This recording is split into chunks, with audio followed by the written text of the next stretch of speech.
इयत्ता 3री शिकतो आहे. माझ्या भाषणाचा विषय आहे बाबासाहेब कोण होते.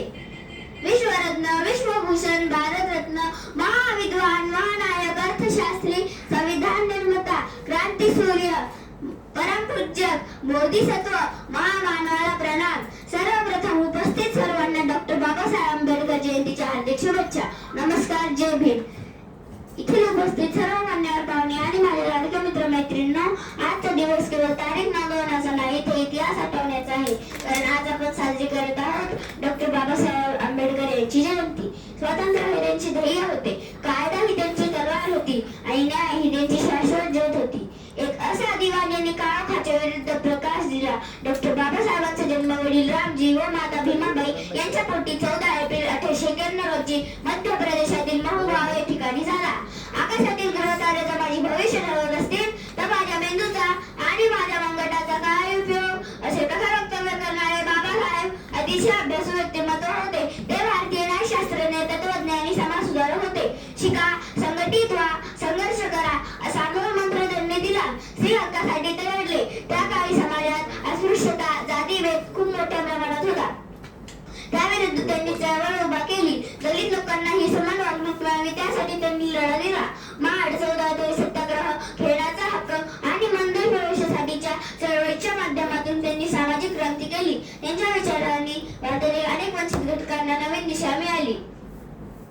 आपले ध्येय साध्य करण्यासाठी शिक्षण हे एकमात्र हत्यार आहे हे बाबासाहेबांनी लवकर ओळखले. कारण शिक्षण हे वाघिणीचे दूध आहे, जो ते येईल तो घुरघुरल्याशिवाय राहणार नाही असे ते म्हणत.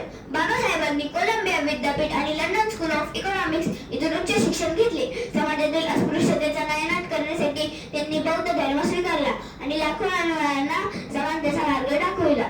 डॉक्टर बाबासाहेबांनी सामाजिक भेदभाव व उच्च भेदभावाचे समर्थन करणाऱ्या मनुस्मृती या ग्रंथाचे जाहीररित्या दहन केले. वर्ग, जात, धर्म, लिंग यांचा भेदभाव न करता सर्व नागरिकांना एक समान अधिकार मिळावे हा बाबासाहेबांचा विचार. ते म्हणतात, हिंदू समाज तेव्हा सामर्थ्यवान होऊ शकेल जेव्हा तो आपल्या अनिष्ट रूढी नष्ट करू शकेल, जातींमध्ये भेद संपवून समानतेचे आणि माणुसकीचे वर्तन करू लागेल. बाबासाहेब म्हणतात, माझा देश हा बिनडोक्याचा बाजार आहे. इथे चटणी कोरडी खातील आणि तेल दगडावर ओततील. नाळातील 14 पोषक जल गटारीत आणि नदीतील गटार जल पवित्र म्हणून स्वतः पितील. चांदी दगडावर सोडतील आणि माणसांना उघडं ठेवतील. असा हा महामानव युग प्रवर्तक डॉक्टर बाबासाहेब आंबेडकर 6 डिसेंबर 1956 रोजी काळाच्या पडद्याआड गेले.